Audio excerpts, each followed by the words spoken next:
Hi friends, welcome to star Moon channel.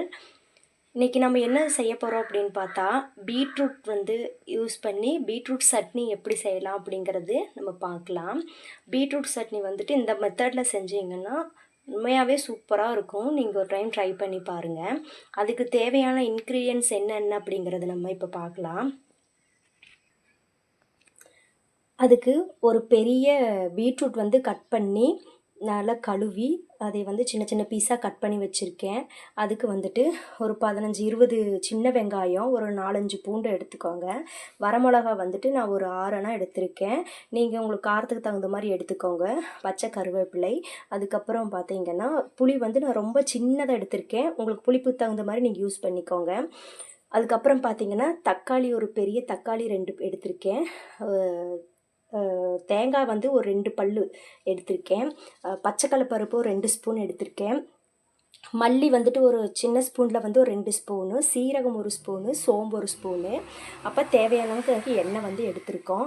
இப்போ எப்படி பண்ணுறது அப்படிங்கிறத நம்ம பார்க்கலாம். இப்போ நம்ம அடுப்பில் வாணலியை வச்சு அடுப்பு பற்ற வச்சுக்கலாம். ஒரு வடைச்சட்டி வச்சாச்சு. அந்த வடைச்சட்டியில் ஃபஸ்ட்டு நம்ம என்ன செய்யணும் அப்படின்னு பார்த்தா, நம்ம கட் பண்ணி வச்சுருக்க பீட்ரூட்டை ஃபஸ்ட்டு நல்லா போட்டு கொஞ்சம் அது கூட ஆயில் ஊற்றிக்கணும். ஆயில் ஊற்றி நல்லா ஃப்ரை ஆகும். சிம்மில் வச்சு நல்லா ஃப்ரை பண்ணணும்.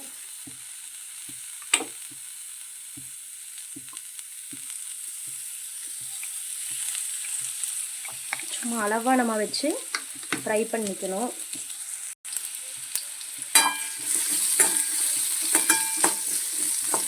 இந்த பீட்ரூட்டெல்லாம் நல்லா சுருங்கி வர வரைக்கும் நம்ம நல்லா ஃப்ரை பண்ணிகிட்டே இருக்கணும்.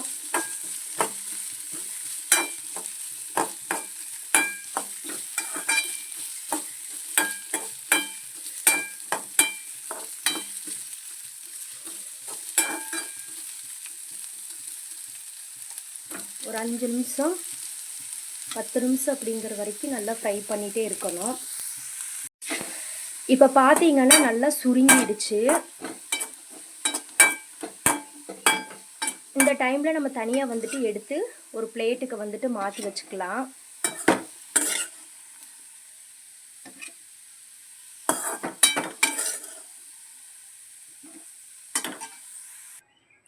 இப்போ நம்ம தனியாக ஒரு பிளேட்டில் ஃப்ரை பண்ண பீட்ரூட் எடுத்து வச்சாச்சு. அடுத்து சிம்மில் வச்சுருந்துட்டு தான் அடுத்து அந்த வானிலையில் எண்ணெய் ஊற்றணும். அப்படின்னா கொஞ்சம் ஆயில் ஊற்றணும்.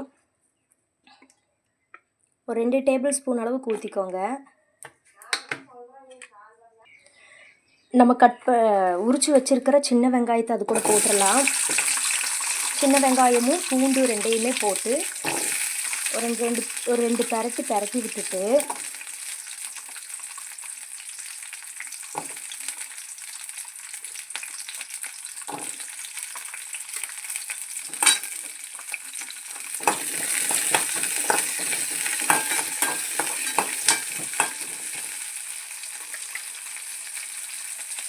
அது கூட வரமிளகாய் போட்டுக்கலாம்.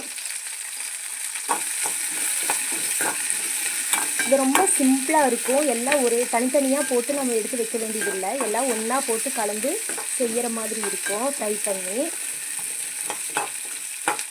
ஒரு 2 நிமிஷம் இந்த வரமிளகாய் அப்படியே விட்டுடலாம்.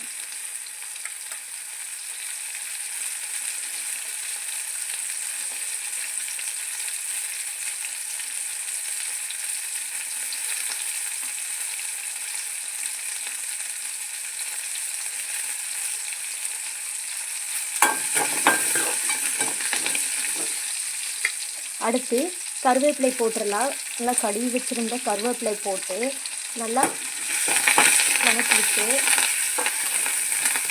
அதோட டக்குன்னு தக்காளி போட்டுடலாம்.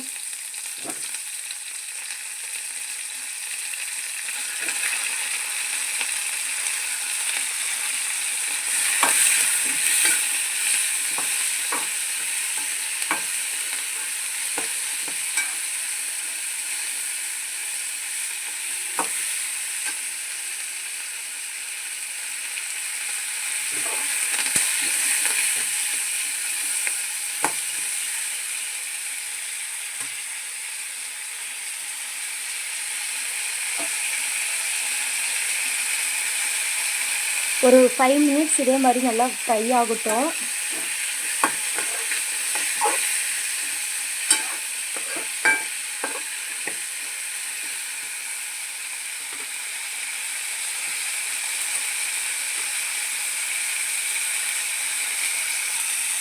ஒரு 5 மினிட்ஸ்க்கு அப்புறம் நம்ம எடுத்து வச்சுருந்த இந்த சீரகம், அப்புறம் மல்லி,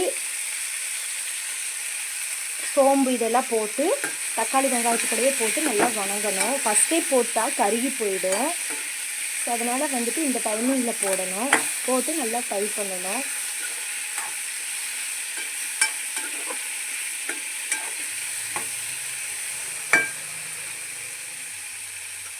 அதுக்கப்புறம் பச்சைக்கடலை பருப்பு 2 டேபிள் ஸ்பூன் எடுத்து வச்சுருக்கிறோம், அதையே போட்டுக்கலாம்.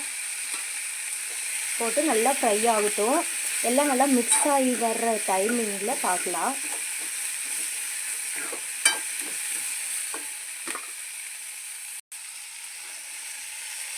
பாருங்கள், நல்லா கலந்து விட்டாச்சு. இந்த டைமில் நம்ம எடுத்து வச்சுருக்கிற புளி வந்து கொஞ்சம் ஆட் பண்ணிக்கலாம். புளி கூட சேர்ந்து தேங்காய் இது கூட போட்டுக்கலாம். இந்த மாதிரி பண்ணிங்கன்னா உங்களுக்கு வந்துட்டு சட்னி கெட்டே போகாது. எல்லாத்தையுமே வந்துட்டு வணக்கி போடும்போது உங்களுக்கு கெட்டு போகாமல் நல்லா டேஸ்ட்டாக இருக்கும். கடைசியாக தேங்காய் போட்டோம் அப்படின்னு பார்த்தீங்கன்னா சளிச்சு போயிடும். அதனால் இந்த மாதிரி தேங்காய் இது கூட சேர்ந்து போடும்போது உங்களுக்கு வந்துட்டு பொழுதானாலும் வந்துட்டு டே ஃபுல்லாக இருந்தாலும் ஃப்ரிட்ஜில் எடுத்து வச்சு யூஸ் பண்ணாலும் கெட்டு போகாது.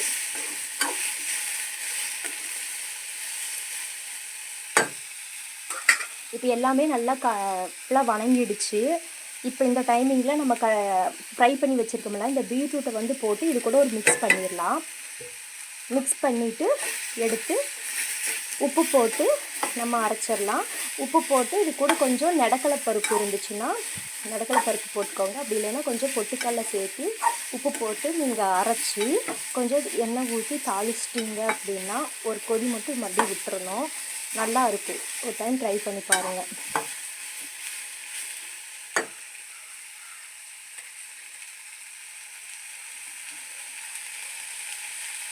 இப்போ இதை ஆற வச்சு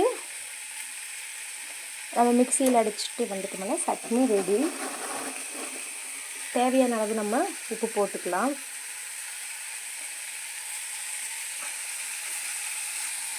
இப்போ நம்ம ஸ்டவ் ஆஃப் பண்ணிட்டோம். இது ஆறுனதுக்கப்புறம் மிக்சியில் போட்டு அரைச்சிட்டு வந்ததுக்கப்புறம் சட்னி எப்படி இருக்குது அப்படிங்கிறது பார்க்கலாம். இப்போ நம்ம வணக்கி வச்சுருந்த பீட்ரூட்டு எல்லாமே வந்துட்டு ஆறிடுச்சு. இப்போ அதில் வந்து நம்ம வந்து மிக்சி ஜாரில் மாற்றிக்கலாம்.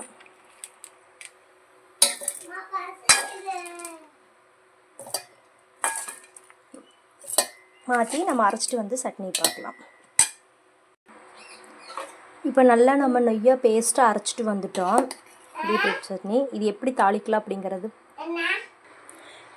இப்போ அடுப்பில் வந்து வானலியை வச்சுட்டு ஒரே ஒரு டேபிள் ஸ்பூன் மட்டும் ஆயில் ஊற்றிக்கலாம்.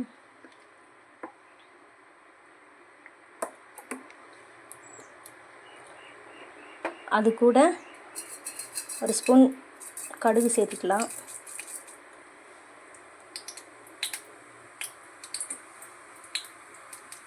கடுகு நல்லா பொரிஞ்சு வந்ததுக்கப்புறம் கருவேப்பிலை சேர்த்திக்கலாம்.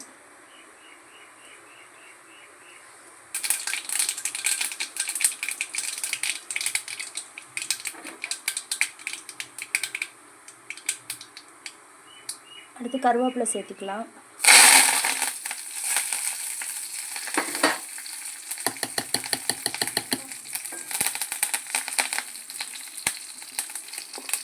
அது கூட நம்ம அரைச்சி வச்சுருக்கிற பீட்ரூட் சட்னி வந்துட்டு சேர்த்துக்கலாம். ரொம்ப நேரம் கொதிக்க வைக்க வேணாம், ஒரே ஒரு கொதி மட்டும் வரும். அந்த டைமிங் நம்ம ஆஃப் பண்ணிக்கலாம். சட்னி போட்டு அது கூட கொஞ்சம் அந்த மிக்ஸி ஜாரை கழுவி தண்ணி ஊற்றிக்கலாம். கொஞ்சம் மிக்ஸி ஜாரை கலந்து நமக்கு தேவையான அளவு தண்ணி ஊற்றிட்டு இது கொஞ்சம் ஒரு கொதி மட்டும் வரட்டும். அது வரைக்கும் நல்லா கலந்து விட்டு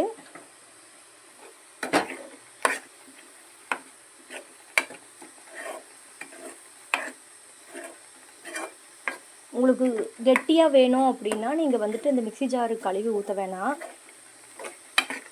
அப்படியே ஒரு கடுகு தாளிச்சதுக்கப்புறம் நீங்கள் அந்த சட்னியை மட்டும் போட்டு ஒரு கொதி வந்ததுக்கப்புறம் ஆஃப் பண்ணிடலாம். நீங்கள் மிக்ஸி ஜாரு கழுவி ஊற்றினதுக்கப்புறம் கொஞ்சம் கழுவி ஊற்றிக்கலாம். ஒரு கொதி வரட்டும். இப்போ கொஞ்சம் நேரம் கொதிக்க வச்சோம்னா சட்னி ரெடி ஆயிடுச்சுங்க. இந்த மெத்தடில் பண்ணிங்கன்னா உங்களுக்கு வந்துட்டு கெட்டு போகவே போகாது. 2 நாள் ஆனாலும் சட்னி நல்லாயிருக்கும். இந்த மாதிரி ட்ரை பண்ணி பாருங்கள் பிடிச்சா.